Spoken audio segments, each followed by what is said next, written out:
Hello friends, I'm Edawako. Today we have breaking news. The World Trade Organization, WTO, has found that tariffs on steel and aluminium imports that were imposed by the US under former President Donald Trump violate global trade rules. Mr. Trump had claimed national security concerns when he announced the new border taxes in 2018, sparking a wave of trade fights around the world. The WTO rebuffed that argument, saying the duties did not come at a time of war or other emergency. The US said it stood by the tariffs. The US strongly rejects the ruling and has no intention of removing the measures, Assistant US Trade Representative Adam Hodge said.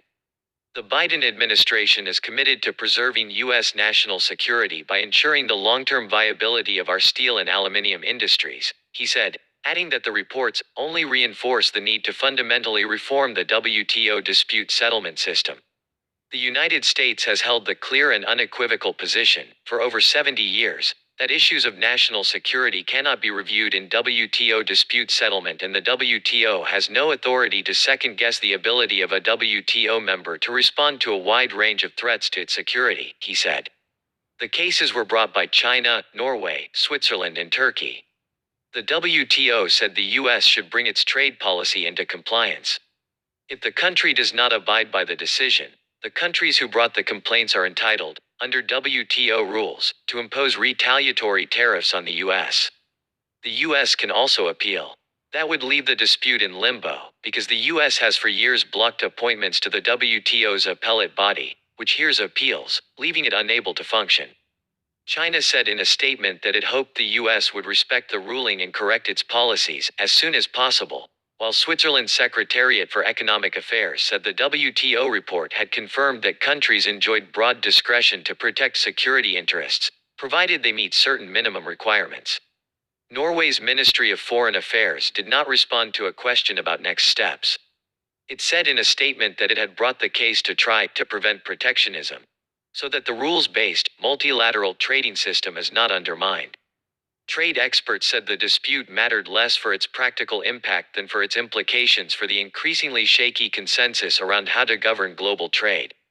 In today's climate with ever-heightening geopolitical tensions, countries are increasingly likely to trigger the national security exception, said Chad Bone, global trade expert at the Peterson Institute for International Economics, PIIE. This particular ruling thus has importance not only for members' future policies but also how it impacts their overall support for the WTO system altogether. The taxes, which have been supported by labor unions representing U.S. steelworkers, have already been eased significantly compared to what was first announced, in which even shipments from close allies in North America risked being affected. Mr. Trump signed deals with some countries exempting them from the tariffs or admitting their shipments up to a certain level. The Biden administration reached similar agreements with the European Union, Japan, and the UK as it tried to smooth relations with allies, but kept the tariffs in full for other countries. Though the tariffs angered allies and raised concern among U.S. manufacturers that use metals about increased costs, the U.S. said they were aimed primarily at China, which for years has faced concerns from other countries that it has been selling its steel abroad for below market prices thanks to unfair government support.